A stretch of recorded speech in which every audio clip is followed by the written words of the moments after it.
আমি খুবই এক্সাইটেড। আজকে আমার জন্য খুব স্পেশাল একটা দিন, কারণ ইশকাবনের বিবি ফাইনালি রিলিজ করছে এবং আজকে ট্রেলারটাও তোমাদের সঙ্গে আমি দেখলাম। আশা করি ভালো লেগেছে। তোমাদের ভালো লেগেছে তো? হ্যাঁ, একদম। তাহলে আমিও খুশি। মানে আমারও খুব ভালো লেগেছে। ইশকাবনের বিবির ট্রেলারটা পুরো এখানে প্লে হলো, তো যেটা বুঝলাম যে একটা থ্রিলার স্টোরি, একটু ইন্টারেস্টিং গল্প। তো এটা কেন মানে অন্য থ্রিলারের থেকে আলাদা বলে তুমি মনে করো? এটা অ্যাকচুয়ালি আমি বলবো, আমরা যে ধরনের থ্রিলার দেখে অভ্যস্ত, সেখানে একটি মেন ক্যারেক্টার থাকে যে কিনা ডিটেকটিভই হয়, এবং তার কাজই হয় যে আমরা একটা কি বলবো, একটা রহস্যকে খুঁজে বার করা। এখানে একটি সাধারণ মেয়ে তুলিকা, যে চরিত্রটা আমি করছি, তুলিকা কিন্তু বেসিক্যালি একটা স্কুল টিচার, এবং ও যখন কলকাতাতে আসে, স্কুলে চাকরিটা নেয়, তার পর সব গল্পটা স্টার্ট হয়। একটি খুব সাধারণ মেয়ে কীভাবে অসাধারণ হয়ে ওঠে।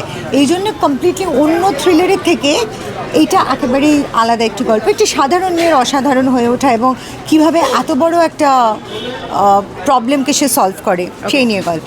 সো ডিটেকটিভ স্টোরিজ আমরা জানি যে খুব ইন্টারেস্টিং হয়, যেমনি অনেক ডিটেকটিভ স্টোরি নিয়ে আমাদের মধ্যে একটা এক্সাইটমেন্ট থাকে যে কিছু একটা ক্রাইম হয়েছে and we are trying to find out যে কে করেছে, কোথায় হয়েছে, কীভাবে হয়েছে। তো এই গল্পটাও কি সেরকম কিছু? এটা একেবারে অন্য টাইপের একটা। হ্যাঁ, আমি ঠিক বলবো না, আমি যেটা বললাম যে অলওয়েজ আমরা একটা থ্রিলার দিকে, একটা খুন হয়েছে তারপরে ডিটেকটিভ আসবে, এটা অন্য রকম। কোথাও যেন আমার ক্যারেক্টারের মধ্যে দিয়ে অনেক কিছু হচ্ছে, মানে এখন বলে দিলে সব বলা হয়ে যাবে এবং আমাকে ডিরেক্টর প্রডিউসার ধরে বকবেন।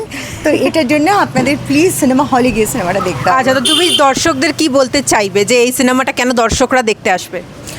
প্রথমে আমি বলতে চাইবো, আপনাদের জন্যেই সিনেমা করা। আমি তো আপনাদের ভালোবাসা পাওয়ার জন্য এত বছর টিকে গেছি, কাজ করছি, এবং খুব কম কাজ করি। আমার ক্ষেত্রে আমি বলতে পারি ইশকাবনের বিবি একেবারে অন্য ধরনের একটা থ্রিলার এবং অন্য ধরনের একটা ক্যারেক্টার।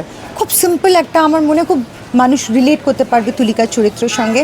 আপনারা প্লিজ সিনেমা হলে গিয়ে ছবিটা দেখুন। এটা আমি গ্যারেন্টি দিচ্ছি সকলের খুব ভালো লাগবে।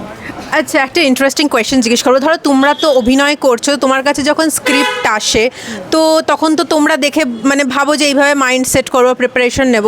তো যখন এই সিনেমার স্ক্রিপ্ট এসেছিল, তোমার কি মনে হয়েছিল যে এটা তোমার কেন করা উচিত?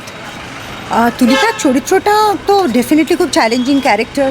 এটার জন্য সকলেই আমরা খেটেছি, আমি খুবই খেটেছি। একটা সময় এই ক্যারেক্টারটার জন্য অনেকটা পুট অন করেছি, যাতে ওই রিয়েলিস্টিক ব্যাপারটা লাগে, এবং তারপরে আবার ব্যাক টু ফর্ম হয়ে আবার আরেকটা পার্ট শ্যুট করেছি, এবং it's a very very challenging character. আমার মনে হয় যে কোনো অভিনেত্রীর কাছে এটা খুবই চ্যালেঞ্জিং ক্যারেক্টার হতো, এবং আমি লাকি যে আমি এই চরিত্রটা করতে পেরেছি।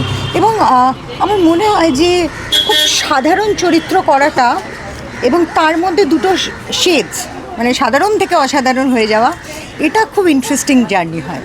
এটা আমার সবচেয়ে বেশি ভালো লেগেছিল। যদি একই রকম হতো, মানে তুলিকা যেখান থেকে শুরু হলো আর শেষ হলো, যদি একই রকম হতো, হয়তো এরকম চরিত্র আমি আগে করেছি, কিন্তু তুলিকার ক্যারেক্টারটা কিন্তু যখন এন্ড হচ্ছে তখন একরকম নয়। আজকে আমরা এই ট্রেলার লঞ্চে এসছি, দেখলাম এত বড় সেলিব্রেশন, আপনার কেমন লাগছে বলুন? খুবই ভালো লাগছে, কারণ আবার আরেকজনকে বলছিলাম যে ছবিটা অনেক দিন আগে হয়েছিল, তো মানে শুটিংটা, পরে ভুলেই গিয়েছিলাম ছবিটা যে করেছিলাম। তাই যখন আবার নিমন্ত্রণ পেলাম এখানে আসার জন্য, আজকে খুবই উৎফুল্ল, কারণ অনেক দিন ধরে একটা কাজ আটকে থাকলে সেটা দর্শকের সামনে পৌঁছলে ভালো তো লাগে। এই কাজটা কতদিন ধরে আটকে ছিল? বছর তিনেক আগে বোধহয় শুটিংটা করেছিলাম। ওকে ওকে, তো এইখানে যে এই মুভিটার যে তোমার যে কাজ আছে, তো এই কাজটা অন্য কাজের থেকে কিভাবে আলাদা বলবেন? এই কাজটা, চরিত্রটা একটা রহস্যে মোড়া থাকে। প্রথম দিকে চরিত্রটা কি, কেন এইভাবে এগোচ্ছে একটু বোঝা যায় না। পরে যখন একটা জায়গায় সেটা উন্মোচিত হয়, তখন চরিত্রটার আসল জায়গাটা বোঝা যায়। এটা খুব ইন্টারেস্টিং আমার কাছে।